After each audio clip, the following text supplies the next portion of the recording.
Welcome to Beyond the Knowledge. Satish here with my partner, Nikesh Chabgan. Howdy, folks. Howdy. So let's talk about when Nikesh got rejected by that girl. I've been rejected a lot of times. Not by girls. What about that girl from Best Buy? Which one? The one when we went to buy a TV.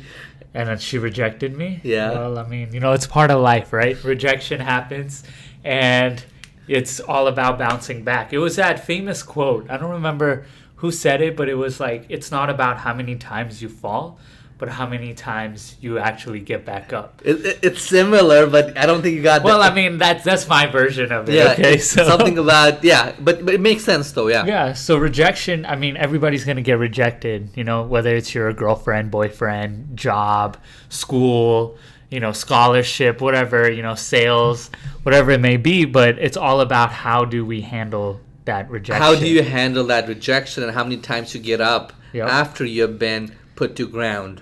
Yeah, I mean, we get on sale calls every single day. I mean, how many times have we been cussed out?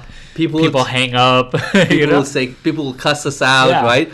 And that does not mean that, okay, so let's say I'm on a call and the customer says, F you, right? Yeah. And that does not mean I'm going to go ahead and cry and, not make a single call ever again. Yeah. I'll laugh Even though you feel that way, right? It hurts and you're just like, but then it's all about getting back up. But Nikesh, just like, life, like in real relationships, in sales too, your couple of couple, well, in relationship it's your first one. In sales, it's couple rejection. And after that, you don't feel anything. Yeah, you kind of get numb to it. You're just like, you're going to say no. I mean, you kind of go into it saying, this guy's going to say no. How am I going to make him say yes? Right. So you anticipate that rejection. You anticipate it, and then you learn ways how to convert that no into a yes. I actually have a funny story. This was like 4 or 5 years ago when we had first started making these sales calls, right?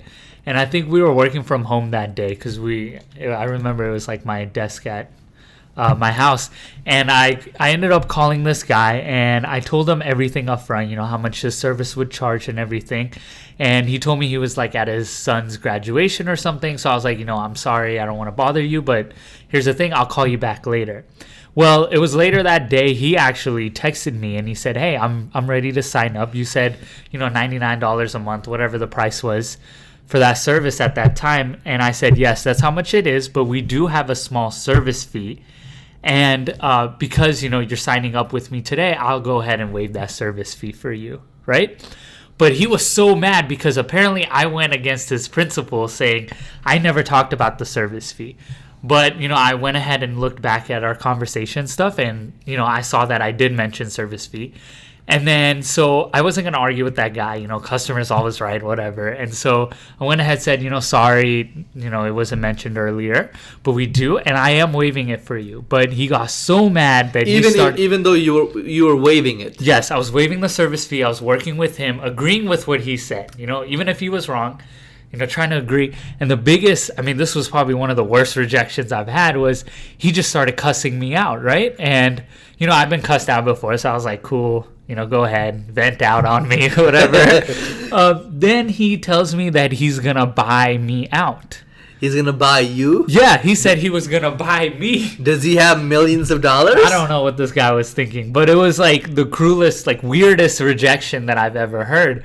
Someone tell me that they're going to buy me out, You should have been like, yeah, come on, send some money. And Well, but again, it was a weird rejection. At that time, I felt weird and hurt, I guess, and whatnot. But at the end of the day, I was like, that's the funny thing. It's gonna make a funny story in the future, like this episode. Yeah, right now, like how I'm telling the story, and I just moved on to the next one. And I remember because the call right after that, the guy was super happy, super fine, and got a yes. So it's just, how do you get back up? And for me, I think I just kind of ignore when people say no.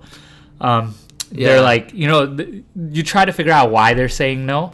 And then sometimes it's your fault, something you didn't say correctly or you didn't do correctly, and you just try to correct that. And one of the things, in my personal experience is that, I've been rejected so many times that it's hard for people to, to say no to me because I manipulate what they say to me at this point. So all of you guys, salespeople out there, if you're starting out, you're gonna get those no's. Have a thick face, right? Yeah. But you'll get to a point in your industry when you learn how to manipulate their answers. So you have to position your questions, you have to position yourself in a way so you know what they're gonna say, and you have to use that to bounce it back off them, and you learn it when you go through it. I know this is like a topic for another episode, but perfecting, like you said, you got to figure out what to say when they say no, or later, call me later, whatever. It takes practice, and the biggest thing is it takes kind of like a script. I don't want to say sales scripts because we stay away from that these days. But once you have heard like 30 no's in a certain way, then you know how to change that around to a yes. Exactly. And that doesn't just happen in sales. It happens in life too. I mean, how many times have we been rejected from a job? That's probably what led us to wanting to have our own company and our own business and stuff. Exactly. And even with girls, how many times have you been rejected with girls? Why don't you tell your story now? No one rejects me. Oh, okay. Well, when I first met this guy, he was out there trying to write a book about love and trying to give all these little kids love advice and how to handle rejection. So I was. I mean, I went through that phase, right? Yeah. And I appreciate it now. At that point, I did not, right? Yeah. And you will realize that everything that happens to you, all these rejections, they're actually, think of it as if God is turning you and forging you into what He wants you to become. Yeah. Does that pretty much, yeah. So, I mean, we learn more from our failures and our no's than we do from our yeses, right? Right. I never go back and say, why did this guy say yes to me? But I go back and say, hey, why did this guy not buy from me? Why won't he purchase this product from me? Right. And again, if you gotta know, if you just keep at it, there will be a point when that guy will say, okay, let me just let him have it. Yeah. I mean, there's so many times like when, we've gone no's from people. We keep bugging people. Yeah, we keep bugging them. We keep texting them. We send them emails, give them a call, and eventually they're like, you know what? I want to give you the time and day. Tell me about your product. And then we do, and then guess what? We get that sale. We get that sale, right? Yeah, so don't be scared of rejection. That's a part of life. That's a part of business, sales, whatever. Keep at it. Do not give up. And also, I want to make sure you get one point in this episode is that rejection, no matter what, it's a numbers game.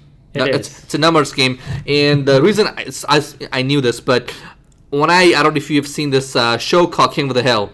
King of the Hill, yes, I do remember. There's a guy named Boomhauer, and Boomhauer always seems to be getting new girls. Yeah. And all of his friends are like, "How do you get the girls?" He's like, he tells people. It's that cool guy, right, with the glasses. With the glass, he talks very fast, right? Yeah. And he's like, he doesn't tell people. And one day, his friends decide to actually watch him, what he does. So he goes to a shopping mall. Yeah. And he keeps asking girls, like, do you want to go out? He asks, like, 15 girls. People, yeah. And then he gets one girl. Yeah. So think about this, guys. So every day when Boomhauer or you, when he goes home, he has a new girl with him. Yeah. Think about it. You have a new sale with you, right? Yeah. It's a numbers game. He tried it 15 times. He got one sale. Yeah. And, like, in that example, another thing I just got out of it was no one really saw him get rejected by those, 1,500 girls. Your failures do not matter. Yeah, exactly. No one's gonna see it, right? Yeah, and there's Mark Cuban. He has a book. What's his book? Sport of. I can't remember on top of my head. I know what you're talking about. Sport of business. Sport of business. Mr. Cuban writes. Yes, Mark Cuban. And on there he talks about it. No one remembers your failures. No one does.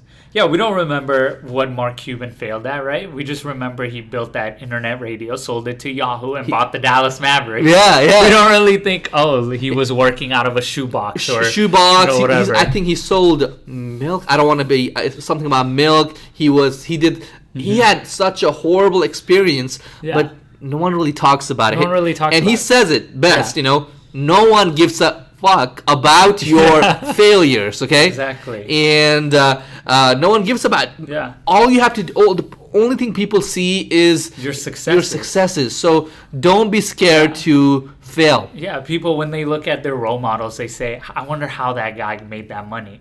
They don't say, oh, let me look at his failures, right? They were like, let me see what type of calls he made. And to go kind of outside of that sales example, you know, J.K. Rowling's, the girl that wrote Harry Potter. Well, she was living in her car for, you know, so many months and years before. No one talks about that. Yeah, but everybody, when you say J.K. Rowling's, do you think about a girl that lived in her car? No, you think about the girl that made Harry Potter, right? Right. Harry Potter made so much money. Yeah. So inspired people. So always embrace rejection. When you get rejected in anything, think of it like this, okay? Just do this. All is well. It hurts the first couple times. It does. Yeah. You know that saying, pounding your chest, whatever it takes to make that feeling numb. Yeah. Because after, let's say, how many rejections did it take you? For sales-wise, it took me 15, 20 rejections, maybe more. I mean, sometimes still today, like when I get that one rejection, that first one, it tingles a little bit, you know? But it does. But after a while, it's so numb that you're just like... I'm like, okay. Yeah. But here's the thing. It's not about saying okay. You learn how to manipulate things. Yeah. Okay. I think once it's numb, you're just like, you see a different sight to that no, right? Yeah, perfect. Yeah. So to conclude this episode, what did you learn? So learned, one, it's not about how many times I get no's or get pushed down or, you know, someone tells me they want to buy me. It's all about those yeses, right? Tomorrow when, like, I do look back at my life, I won't think about the rejections. I'll actually think about what did I accomplish, what were my successes. So that's what I focus on, and that's why it makes it so numb when someone says no. Yeah, embrace your failures, and you rock. And that was Satish with Nikesh Chapkin. Ciao.